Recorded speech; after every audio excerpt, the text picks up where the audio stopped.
Hello and welcome to my first review on this channel. Congrats.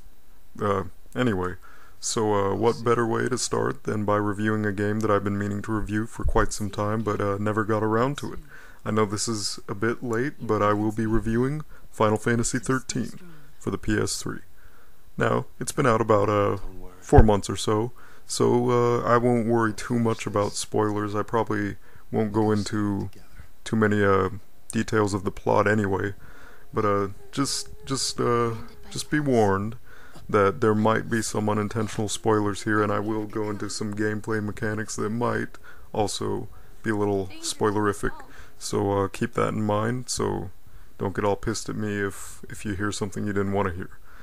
Anyway, so this game's been out for quite some time now, and I've mulled it over and I've come to my own conclusions of what I think about the game. First, I'd like to address what other people have said about the game, and if it has any merit or not. So, to begin with, one of the most often cited complaints about the game is it is linear. And yes, this is true. The game is quite linear for almost the entire duration of the story. Now, the question is this a bad thing? My answer is yes and no. The reason it's a good thing is because the pacing in this game is awesome. It's definitely one of my favorite parts about the game, and considering that this game, just for the storyline, takes about 50 hours to get through, that's a pretty impressive feat that they managed to keep the pacing consistent and whatnot. That being said, some events can get a little cluttered, or at least I thought so, because especially near the end of the game, it just kind of all boils down without a whole lot of exposition, and that is one of my main complaints about the game. I did like the story quite a bit, but that could also be because I knew a lot of what to expect before going into it. For new players, they're bound to be quite confused by all the terms being thrown around like fal'Cie and l'Cie and all that business, and the game itself doesn't do a lot to alleviate any of that confusion, because it's just, I don't know, it's like it assumes everyone's already familiar with the terminology. There's a data log in the game which you can use as a kind of reference guide to figure out what the heck everything means and whatnot, but yeah, you know, a game really shouldn't have to rely on that to get some points across. And without looking at it, some people might be a little confused as to just the flow of events and what happened when, because the game itself doesn't do the best job of doing that. I mean, I like the story overall. I like the themes and just the pacing and the atmosphere, but the events themselves are kind of, I don't know, they kind of take a backseat to some of the characters.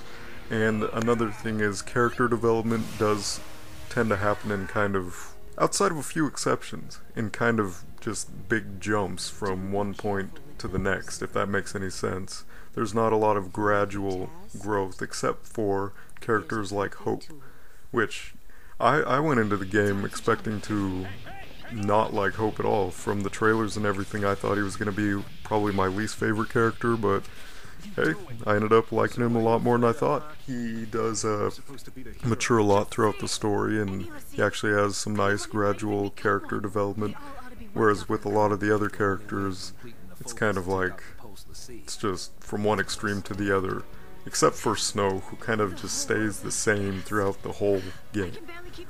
I like Snow as a character overall, but he needs to expand his vocabulary, because you will hear Hero and Sarah and Save and everyone, and pretty much those words, a few others, that really boils down to what Snow's all about.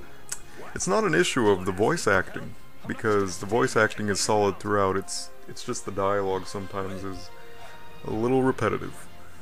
That being said, the characters themselves, I really like. I don't care what anyone says. I like Vanille. I like her accent.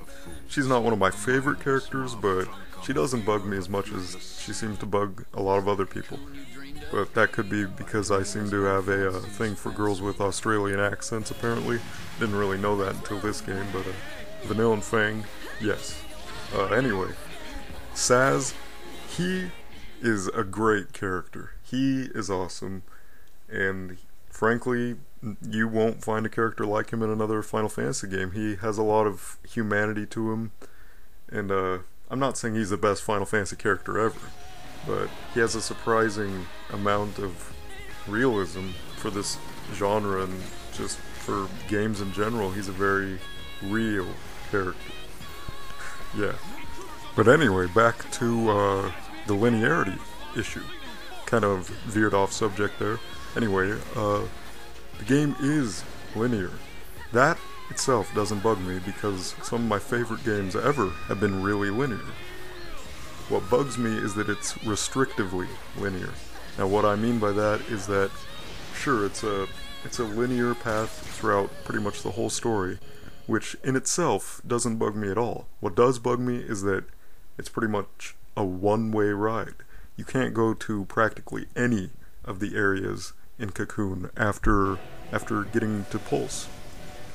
Pulse is non-linear, and it is nice and big and it's fun to explore, but once you explore everything and have done almost all the missions, there's not much to see at all, and you kind of want to go back to Cocoon, to places like Nautilus.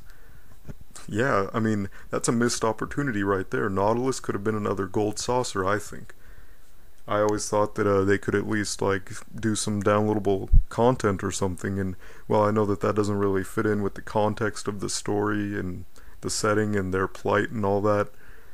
It still would have been nice to have a bit of a break from the constant battling. Which brings me to my next point.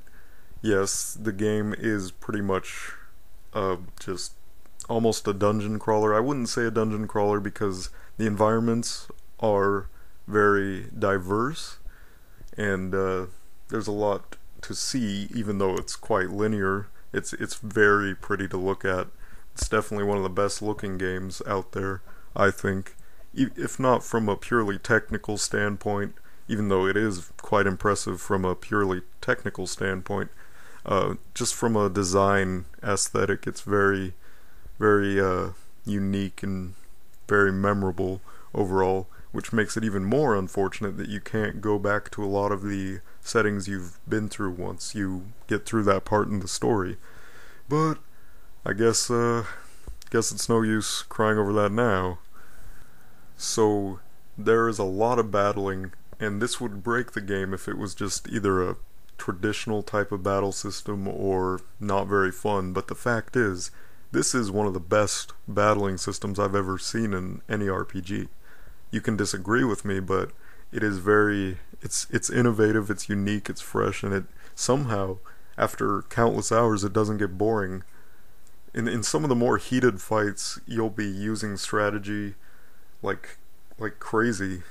In a lot of RPGs, you really just have to scroll through lists and click X, and there's no real pressure, and certainly there's strategy, but there's, I don't know, it's like strategy takes a backseat to the repetition and the familiar. Here you mix things up. It's kind of like a mix of a real-time battle system and just something completely new. I don't really know how to describe it without going into all the technicalities.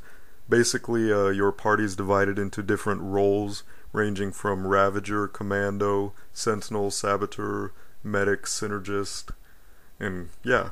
And while those might sound kind of confusing and unorthodox to longtime fans, they'll realize that these are really just like warrior, black mage, stuff like that. It's the basic archetypes of Final Fantasy job systems, just completely renovated, I guess. So yeah, that's where I will end part 1 of this review. Expect to see part 2 up pretty soon. See ya.